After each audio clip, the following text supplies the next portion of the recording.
গত ১৬ অক্টোবর ইলিয়াস হোসাইনের ইউটিউব চ্যানেলে দুই ভাই মিলে বাংলা সিনেমার স্টাইলে চাঁদাবাজি করছে শিরোনামে জেলা বিএনপির সাধারণ সম্পাদক ও তার অনুসারীদের নিয়ে একটি ভিডিও প্রকাশ করে। এরই প্রতিবাদে চুয়াডাঙ্গায় জেলা বিএনপির নেতৃবৃন্দ বৃহস্পতিবার দুপুর ২:৩০ থেকে বিকেল ৪টা পর্যন্ত চুয়াডাঙ্গা সাহিত্য পরিষদ হলরুমে এক সংবাদ সম্মেলনের আয়োজন করে। সংবাদ সম্মেলনে লিখিত বক্তব্য পাঠ করেন জেলা বিএনপির সাংগঠনিক সম্পাদক শফিকুল ইসলাম পিটু।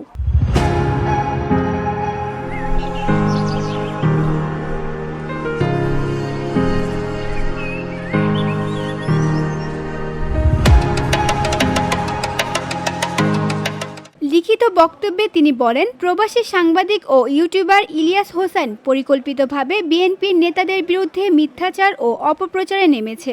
এছাড়া দলের নব্য মনোনয়ন প্রত্যাশী ও তার চাচাও এই ষড়যন্ত্রে জড়িত। তারা বিশেষ দল ও গোষ্ঠীকে সুবিধা দেওয়ার চেষ্টা করছেন। তিনি আরো বলেন, দেশ জুড়ে যেখানে বিএনপির জেতার সম্ভাবনা বেশি সেখানে একটি দল বিএনপির ভাবমূর্তি ক্ষুণ্ণ করার চেষ্টা করছে। ইলিয়াস হোসাইনের ইউটিউব ভিডিও কাটছাঁট করা এবং কৌশলগতভাবে সাজানো যাতে মানুষ বিভ্রান্ত হয় এবং টাকার লেনদেনের প্রচারণা পায়। ভিডিওতে চাঁদাবাজির প্রমাণ নেই, এটি শুধুই প্রোপাগান্ডা।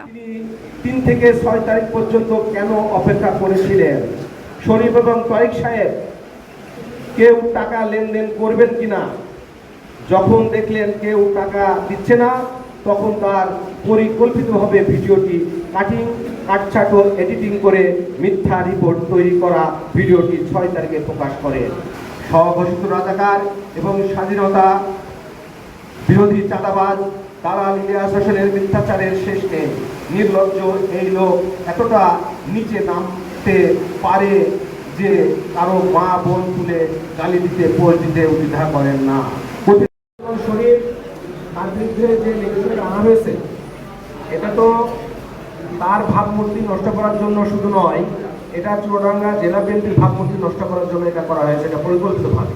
সংবাদ সম্মেলনে উপস্থিত ছিলেন জেলা বিএনপির সাংগঠনিক সম্পাদক খালিদ মাহমুদ মিল্টন, সদর উপজেলা সভাপতি নজরুল ইসলাম নজু, পৌর সভাপতি সিরাজুল ইসলাম মনি, জেলা মহিলা দলের সভাপতি রফুন্নাহার রিনা, জেলা যুব দলের সাধারণ সম্পাদক সাইফুর রশিদ ঝন্টু, জেলা ছাত্র দলের সাধারণ সম্পাদক মমিন মালিতা সহ বিভিন্ন অঙ্গ সংগঠনের নেতৃবৃন্দ।